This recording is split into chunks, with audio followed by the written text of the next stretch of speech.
जय श्री महाकाल सभी दर्शक मित्रों।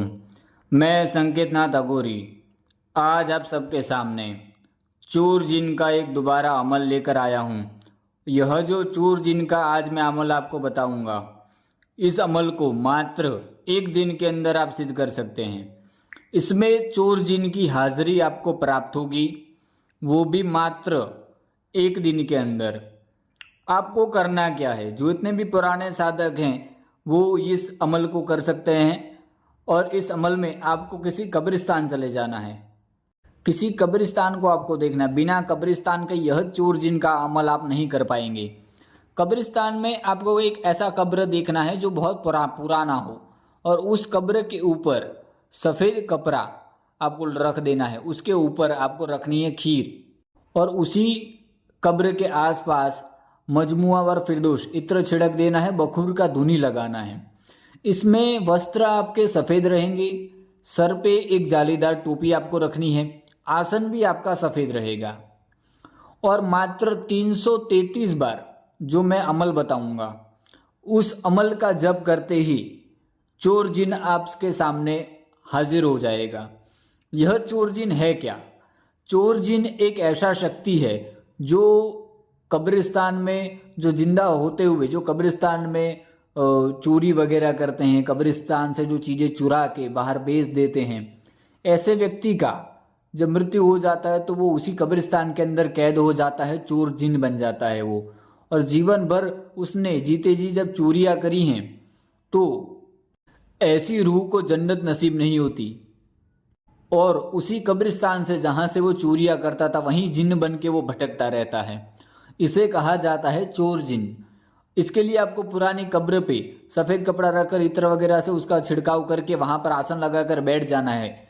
वस्त्र आपके भी पूरे सफ़ेद रहेंगे, सर पे जालीदार टोपी रहेगा और माला सफ़ेद हकीका रहेगा। और मैं जो डिस्क्रिप्शन में अमल लिखा हूँ, उस अमल का 333 बार आपको जप करना है, जिस अमल के जप से चोर जिन आपके सामने हाजिर हो जाएगा।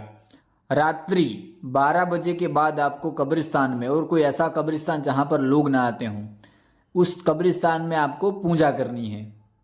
ध्यान रहे कि चोर जिन इतना ताकतवर है कि हर एक प्रकार के कार्य कर सकता है, आने से पहले आपको डरा भी सकता है। साधना, कोई भी साधना अगर आप करेंगी तो उसमें शक्ति आने से पहले आपको डराती है, थोड़ा विचलित करती है।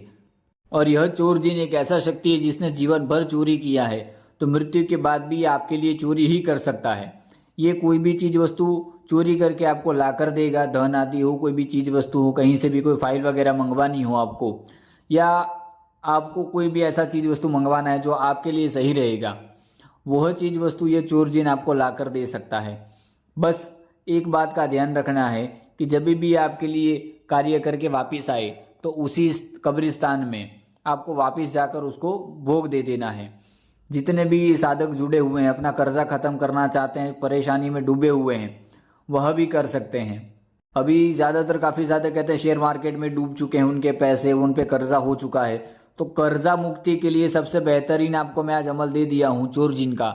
यह चोर जिन 1001% मेरा गारंटी है। जो व्यक्ति चोर जिन का अमल करेगा, उसके जीवन में से जितना भी उसका कर्जा है या कोई भी परेशानी में फंसा हुआ है, वह यह चोर जिन आपको उस परेशानी में से निकाल देगा। बस एक बात और ध्यान रखना कि चोर जिन को 1 या 2 साल के बाद विसर्जित कर देना होता है। विसर्जित करने का कोई भी क्रिया तो मुझसे व्हाट्सएप संपर्क कर लीजिएगा, मैं आपको बता दूंगा, ठीक है। और जिन जिन लोगों ने मुझसे गुरु दीक्षा लिया उनको विसर्जित करना का क्रिया का पता है। कोई भी शक्ति को, चोर जिन को विसर्जित करना इसलिए ज़रूरी है कि ये साल या 1-2 साल के अंदर आपका जो भी घर का संबंधित परेशानियां होती हैं, आपके धन की संबंधित परेशानियां होती हैं, वो सारी परेशानियां हल हो जाती हैं। उसके बाद उस शक्ति को आपको मुक्त करना होता है। इस वजह से आपको कोई दोष नहीं लगता, और कोई भी शक्ति जिससे आपने कार्य ले लिया है, शक्ति का आपको सिद्धि किस लिए करना है कि आपका जो भी कर्जा वगैरह है वो ख़त्म हो जाए। ज़्यादा लालच नहीं करना है। जब भी आपका कर्जा वगैरह जो परेशानियां हैं वो ख़त्म हो जाए, उसके बाद चोर जिन को आपको विसर्जित कर देना है। विसर्जित करने के लिए अगर आप चाहें तो काफ़ी साधक हैं जो हाथरस हमारे आश्रम पर मेरे सानिध्य में आते हैं, और वहाँ पर भी आकर आश्रम पे वो शक्ति का विसर्जन करते हैं। तो चलिए, जय श्री महाकाल सभी दर्शक मित्रों। आपको अगर हमारा चैनल अच्छा लगा तो हमारे चैनल को लाइक शेयर सब्सक्राइब जरूर करिए। जय श्री महाकाल।